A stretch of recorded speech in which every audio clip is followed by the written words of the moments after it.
بسم اللہ الرحمن الرحیم، صلاۃ والسلام علیکہ یا سیدی یا رسول اللہ وعلی آلکہ و اصحابکہ یا سیدی یا حبیب اللہ۔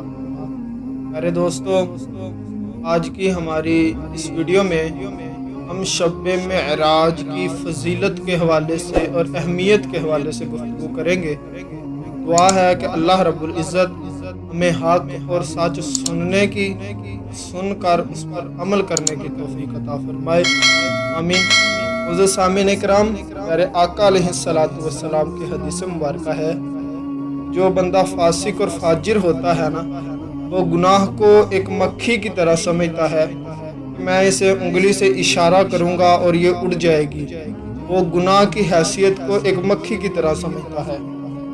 اس کے برعکس جو مومن ہے، پیارے آقا علیہ السلام فرماتے ہیں، چھوٹے سا چھوٹا گناہ بھی ہونا، مومن اسے پہاڑ سے بھی بڑا سمجھتا ہے۔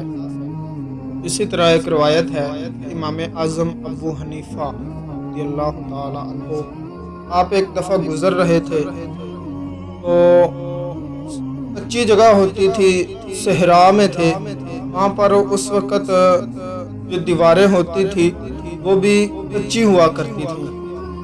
امام اعظم ابو حنیفہ گزر رہے تھے تو آپ کی جوتی سے مٹی اٹھی اور ایک یہودی کی دیوار پر جا لگی۔ امام اعظم ابو حنیفہ بڑے پریشان ہوئے کہ میں نے تو اس کی دیوار کو آلودہ کر دیا ہے، گندا کر دیا ہے۔ امام صاحب سوچنے لگے، اگر میں اس کی دیوار کو صاف کرتا ہوں، کیونکہ وہ دیوار کچی ہے، مٹی کی بنی ہوئی ہے، تو اس کے ساتھ اس دیوار کی تھوڑی سی مٹی بھی نیچے گر جائے گی۔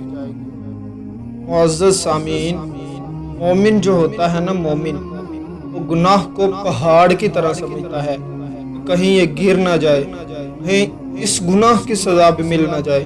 امام اعظم ابو حنیفہ سوچتے ہیں، اگر میں مٹی نہیں اتارتا تو یہ بھی زیادتی ہے، کیونکہ میں نے اس کی دیوار کو گدلا کیا ہے۔ اگر میں مٹی اتارتا ہوں، ساتھ میں اس کی دیوار کی بھی مٹی تھوڑی سی اتر جائے گی، کیونکہ وہ کچی دیوار ہے، یہ بھی زیادتی ہے۔ امام اعظم ابو حنیفہ کافی دیر تک کھڑے سوچتے رہے، اور پھر اس یہودی کا دروازہ کھٹکھٹایا۔ اتفاق سے وہ آپ کا مقروض بھی تھا، اس نے آپ کے کچھ پیسے دینے تھے۔ جیسے ہی اس نے دروازہ کھولا، وہ کہنے لگا، اوہو، آپ آ گئے ہیں قرضہ لینے کے لیے؟ میرے پاس تو ابھی گنجائش نہیں ہے، میں آپ کو آپ کی رقم ابھی ادا نہیں کر سکتا۔ امام اعظم ابو حنیفہ نے فرمایا کہ میں نے تمہیں وہ قرضہ معاف کیا، وہ جو رقم میں نے تجھ سے لینی تھی اسے معاف کیا، مجھ سے نا ایک غلطی ہو گئی ہے۔ میں آ رہا تھا، اس زمانے میں نا لوگوں نے لکڑی کے جوتے پہنے ہوئے تھے، جسے کھڑاؤں کہتے تھے۔ آپ فرماتے ہیں کہ میں آ رہا تھا کہ میرے جوتے سے کیچڑ برا اور تمہاری دیوار پر جا لگا۔ میں کافی دیر سے کھڑا یہ سوچ رہا ہوں کہ اگر میں اس کیچڑ کو صاف نہیں کرتا، میں نے تمہاری دیوار کو گندا کیا ہے، یہ بھی زیادتی ہے، اور اگر میں اس کیچڑ کو صاف کرتا ہوں تو اس سے کچھ مٹی تمہاری دیوار کی بھی نیچے گر جائے گی، یہ بھی زیادتی ہے۔ اب تم ہی بتاؤ کہ میں کیا کروں؟ کیونکہ یہ بے موسمہ پھل تھا، اس لیے وہ بہت حیران ہوا۔ وہ چیزیں جو روٹین میں نہ ہوں، اچانک سامنے آئے تو بندہ حیران ہوتا ہے۔ اس یہودی نے جب امام اعظم ابو حنیفہ کی یہ بات سنی نا، کچھ دیر کے لیے خاموش ہو گیا، پھر عرض کرنے لگا کہ حضور، پہلے میں نے دین اسلام کے بارے میں پڑھا تھا اور سنا تھا، لیکن آج میں نے دین اسلام کو دیکھا ہے۔ ہم جو لوگ ہیں، ہم پوری دنیا کے کافروں کو دین اسلام سنانا چاہتے ہیں، اسی طرح ہم نیک نظر آنا چاہتے ہیں، نیک بننا نہیں چاہتے۔ پھر اس کا نتیجہ یہ نکلتا ہے، کچھ عرصہ بعد انسان کا پتہ چل جاتا ہے اس کی نیکیوں کا معیار کیا ہے، کس لیول تک نیک ہے۔ اس یہودی نے جب آپ کی بات سنی، وہ کہنے لگا کہ اے حضور، پہلے تو میں نے دین اسلام کے بارے میں پڑھا تھا اور دین اسلام کے بارے میں سنا تھا، آج میں نے دین اسلام دیکھ لیا ہے۔ آپ اس دیوار کی مٹی کو بعد میں صاف کیجیے گا، پہلے مجھے کلمہ پڑھا کر میرے دل پر، دماغ پر اور میری قسمت پر جو کفر کا سایہ چھایا ہوا ہے پہلے اسے صاف کر دیجیے، اور مجھے کلمہ پڑھا کر مجھے مسلمان کر دیجیے۔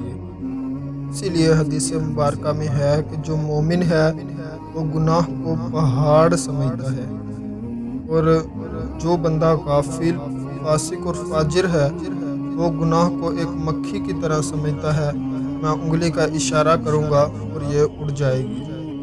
اور تیسری بات، جو بندہ غافل ہوتا ہے دین سے، پہلے تو صرف گناہ کرتا ہے، پھر اعلانیہ گناہ شروع کر دیتا ہے۔ ایک تو گناہ کرنا گناہ ہے، اوپر سے اس کا اظہار بھی گناہ ہے۔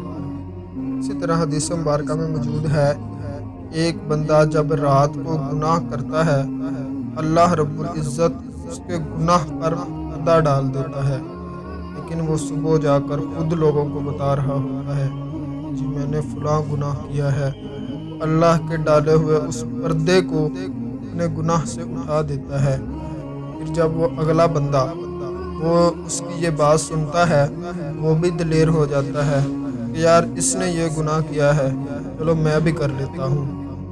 علماء کرام تو یہاں تک لکھتے ہیں کہ اگر آپ کی نماز قضا ہو جائے تو آپ اس کا کسی کے سامنے ذکر نہ کریں بلکہ اسے ادا کر لیں، کیونکہ اگر آپ کسی اور کو بتائیں گے کہ میری نماز قضا ہو گئی تھی، آپ کے ساتھ رہنے والا، آپ کا جو دوست ہے، جو کوئی بچہ ہے، وہ یہ سوچے گا کہ چلے یار ان کی قضا ہو گئی ہے تو کیا ہوا، میری بھی قضا ہو جائے گی تو پھر کیا ہو جائے گا۔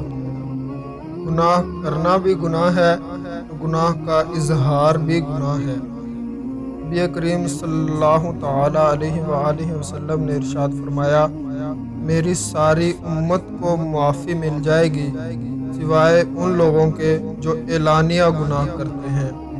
اور پھر چوتھی بات یہ ہے، جو بندہ غافل ہوتا ہے وہ فضول کاموں میں اپنا بہت زیادہ وقت ضائع کرتا ہے۔ غفلت کی پہلی نشانی یہ ہے کہ بندہ ذاتی کاموں میں چست ہو جاتا ہے اور دینی کاموں میں سست ہو جاتا ہے۔ اور غفلت کی دوسری نشانی یہ ہے کہ بندہ گناہ کو بہت ہی زیادہ معمولی کام سمجھنے لگ جاتا ہے۔ نبی پاک صلی اللہ تعالیٰ علیہ وآلہ وسلم نے ارشاد فرمایا کہ مومن جو ہے وہ گناہ کو پہاڑ کی طرح سمجھتا ہے، کہیں یہ مجھ پر گر نہ جائے، کہیں مجھے اس کی سزا نہ مل جائے۔ اللہ پاک ہمیں غفلت سے بچنے کی توفیق عطا فرمائے، آمین۔